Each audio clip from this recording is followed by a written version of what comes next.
Bienvenue à cette présentation par rapport à l'alimentation des hommes occupés. Je fais cette présentation-là pour vous donner des outils pour réellement arriver à vos objectifs et améliorer votre alimentation. L'alimentation, c'est un des plus gros problèmes des entrepreneurs, des hommes de carrière, de tout genre.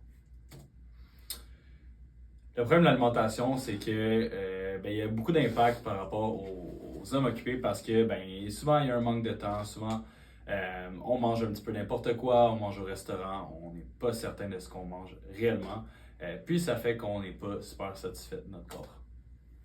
Les trois plus gros problèmes par rapport à l'alimentation. Le manque d'organisation. Fait que, dans le fond, il y a un désordre complet par rapport à ça. Donc, l'entrepreneur, l'homme de carrière va manger à des heures irrégulières, des fois il va passer de longues heures sans manger.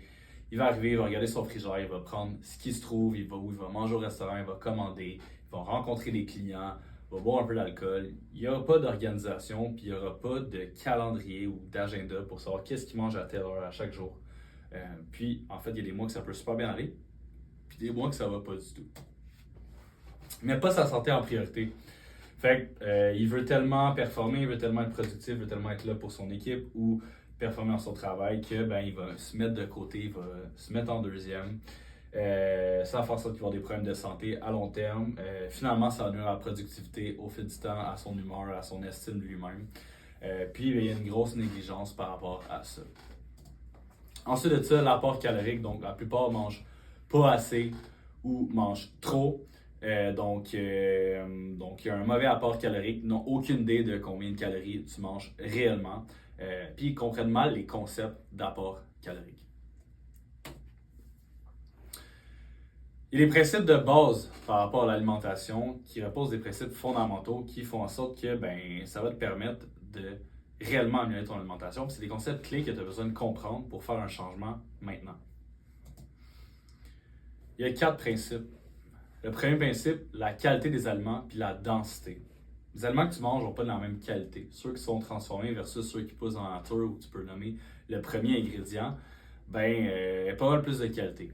Non seulement parce que ton corps l'a déjà mieux, l'assimile mieux puis il est habitué, mais encore plus de ça, par rapport à ça, c'est qu'il y a une question de densité calorique. Donc, une poignée de bonbons versus une poignée de fruits, ne représenterait pas le même nombre de calories, pourtant c'est le même volume, la même densité. Donc,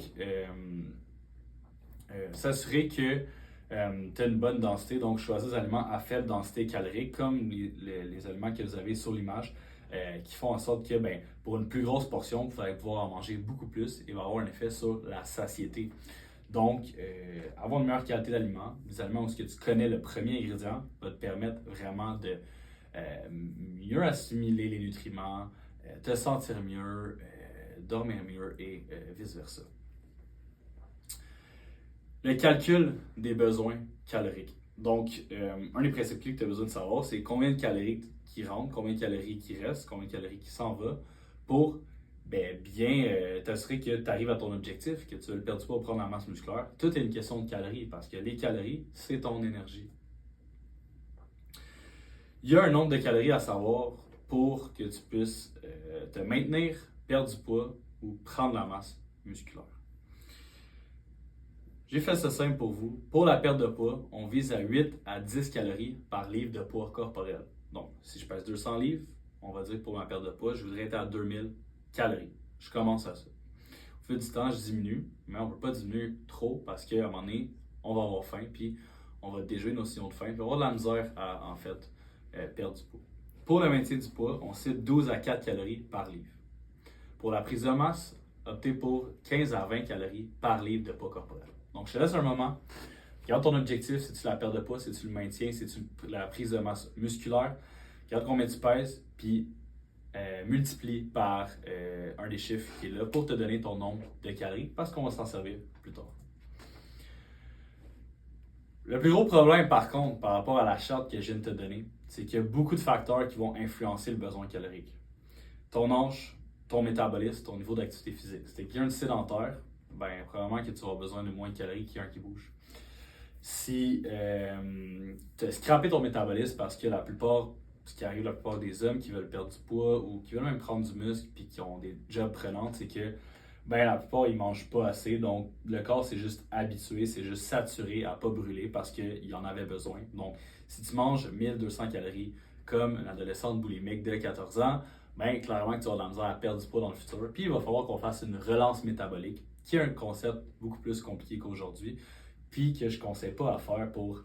Ben, en fait, que je conseille à faire pour tout le monde, mais pas sans l'aide d'un professionnel. Donc, si les chiffres que je te donne, mettons que tu tombes à 2000 calories puis que toi, tu en manges pas mal moins que ça, ben ça se peut que tu aies de la misère à manger 2000 calories, même si c'est ton nombre de calories pour ta perte de poids. Donc, là, un plus gros problème par rapport à ça, c'est le métabolisme, puis à quel point que pendant des semaines, des mois, des années, on n'a pas mangé comme il fallait. L'autre principe, les macronutriments, c'est la fondation de ton alimentation. Les protéines, on entend tout le temps, c'est essentiel pour la réparation des tissus musculaires, te permettre de prendre du muscle, réparer les muscles et il y a beaucoup d'autres bénéfices. Pour les protéines, on n'en mange pas assez. C'est simple, assez simple comme ça. J'avais une discussion ce matin avec un de mes clients qui est entrepreneur et on avait calculé qu'il retrouvait à manger quelque chose comme 90 grammes de protéines alors que son poids corporel était plus haut que ça. Donc, 90 grammes de protéines pour un adulte, un homme dans la fin trentaine, c'est pas normal. Donc, on veut l'augmenter. Si je donne une bonne idée, moi je pèse 200 livres, je mange au minimum 200 grammes de protéines. Donc, on privilégie les viandes maigres, les poissons, les œufs. Les légumineuses, il y a un petit peu plus de glucides, plus de lipides. Faire vraiment attention. Ça serait d'avoir, je pourrais vous faire parler des listes d'aliments, mais s'assurer que c'est vraiment une protéine lean qu'on appelle. On veut les protéines complètes. Il y en a dans le règne végétal, mais ce n'est pas des protéines complètes. Il n'y a pas tous les acides aminés. Donc, les acides aminés, c'est comme les lettres qui forment le mot protéine. Donc, ils n'ont pas tous. Dans les produits laitiers aussi. Par contre, la protéine lactose, donc on l'a pas, en fait, passé l'enfance. Donc, la plupart du monde ne l'ont pas. Donc, on a beaucoup de misère de digérer les produits laitiers. Donc, faire attention au lactose, tout simplement, si tu as une intolérance ou pas. Mais je te dirais, en général, peu de gens arrivent à la digérer. Les glucides, donc, ça représente la source principale d'énergie de notre corps. Moi, je ne l'enlève pas. On ne parlera pas nécessairement de keto aujourd'hui, mais c'est primordial. Tu ne peux pas t'en passer. Ça va être ton énergie. Si tu n'en prends pas, tu vas être stressé, anxieux. Tu vas avoir de la misère à dormir, tu seras encore moins performant dans ton travail, encore moins performant dans tes entraînements. Donc, glucides, on s'assure d'y aller plus dans le règne céréales, fruits, légumes, riz, patates, pain, pâtes, des choses comme ça. C'est sûr, privilégier peut-être plus blé entier, des choses comme ça. Puis les protéines un petit peu moins les glucides un petit peu moins transformés, comme le pain qui est un petit peu plus transformé, mais tout de même, il y a des très bons pains qui font la job, donc pas avoir peur de manger. Donc les lipides jouent un rôle crucial dans la santé hormonale, protection des organes et fonctions cognitives. Les lipides, c'est souvent ce qu'on trouve en moins dans notre alimentation, ce qu'on veut en moins en fait, mais tout de même essentiel, avocat, noix, huile saine, huile d'olive, des choses comme ça. Il y a des bons lipides, des mauvais lipides. Donc, bons lipides, tout ce qui est plus naturel. Mauvais lipides, tout ce qui est plus transformé. On pourra en aborder plus aussi dans un autre sujet. Répartition pour la perte de gras. Donc, pour une perte de gras efficace, on veut préserver la masse musculaire qui va nous permettre de brûler plus de calories au quotidien, mais aussi parce que la masse musculaire est importante pour la vie de tous les jours et on a une belle allure. Donc, 30 à 35% des protéines. Donc, tantôt, on avait notre 2000 calories ou votre nombre de calories qu'on avait calculé pour votre perte de poids. Donc maintenant, on veut 30 à 35% de protéines de l'apport calorique total. Donc calculer 30 à 35%. Ça va vous donner en grammes le nombre de protéines qu'on voudrait manger. Donc je prends quelqu'un, par exemple, qui veut manger qui doit manger 2000 calories pour sa perte de poids. On parlerait de 600 en fait. Ça va pas vous donner ça va pas vous donner le chiffre en grammes, ça va vous donner le chiffre en calories. Donc 600 calories de protéines.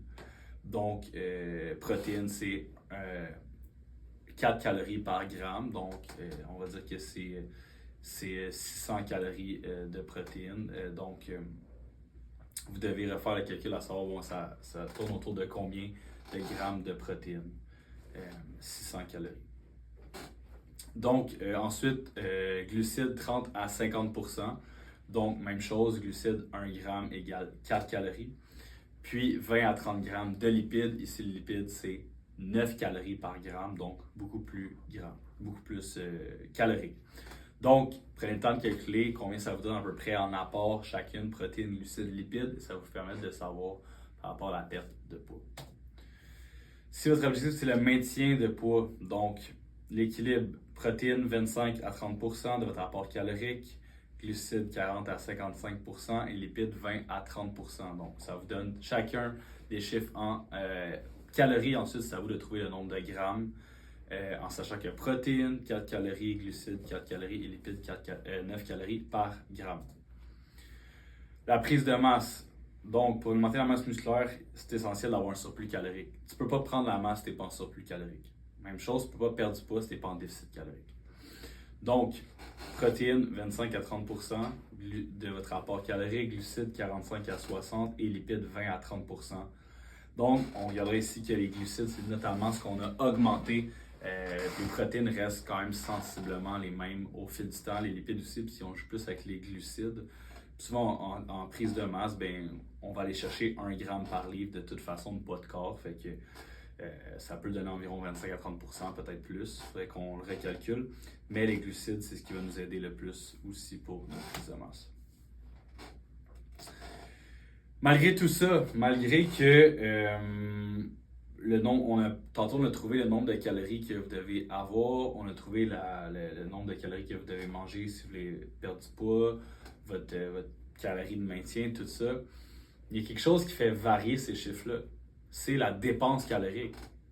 Quelqu'un qui travaille le bureau toute la journée, qui ne prend pas le temps de prendre des marches le matin, le midi, le soir, qui ne s'entraîne pas, va avoir une moins grosse dépense calorique que quelqu'un qui fait tout ça ou quelqu'un qui fait du sport la fin de semaine ou des choses comme ça. Fait que le fait d'être sédentaire et le fait d'être au bureau tout le temps fait en sorte que ça vous challenge encore plus. Fait qu'au lieu de toujours concentrer sur la coupure de calories ou les choses comme ça, concentrez-vous aussi sur l'activité physique. Puis la réalité, c'est que vous avez le temps de le faire. Parce que si vous avez la discipline pour développer votre entreprise, développer votre job, puis vous avez le temps de monter les échelons, vous avez la discipline pour vous entraîner, puis être en shape.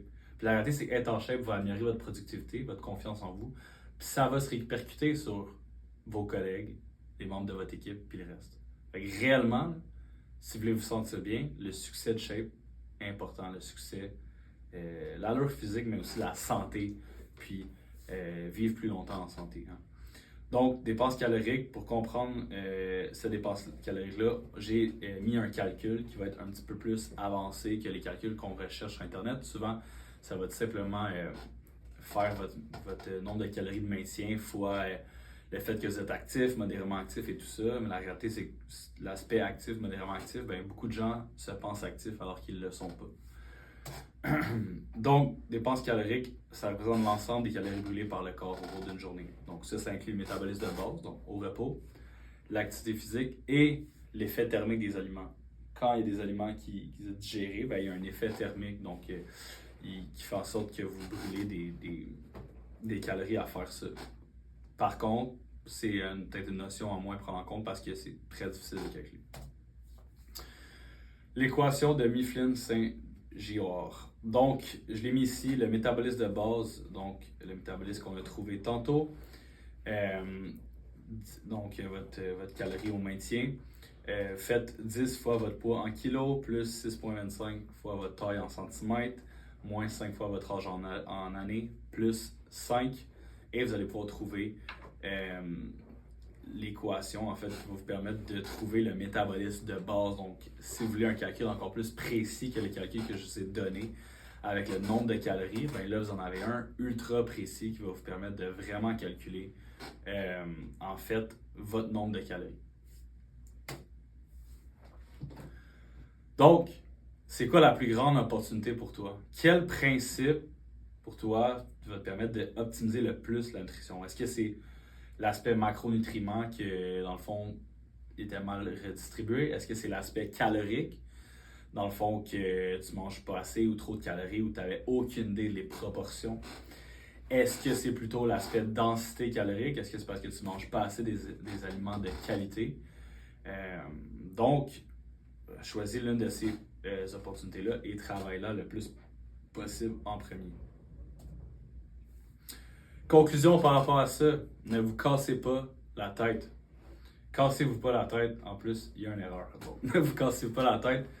La réalité, c'est que si vous êtes quelqu'un d'occupé, vous êtes quelqu'un de performant, vous n'avez pas le temps de vous occuper de tout ça. C'est pourquoi il y a des entraîneurs, il y a moi, qui est le spécialiste dans ce domaine-là pour les entrepreneurs ou pour les hommes de carrière, à vous aider à changer ça. Puis si jamais, en fait, vous avez aussi besoin d'autres de conseils, des choses comme ça, bien, la réalité, c'est qu'il existe des workshops comme ça, des ateliers qui vont vous permettre d'améliorer. Donc, si vous avez visionné ces workshops-là, c'est que vous avez le souci de vous améliorer. Donc, une étape à la fois, changer une chose à la fois, puis c'est réellement, ben, comme je vous dis, un jour, vous allez devoir calculer les calories pour réellement arriver à votre objectif. Donc, c'était ça pour le workshop par rapport à la nutrition. On se voit pour un prochain workshop.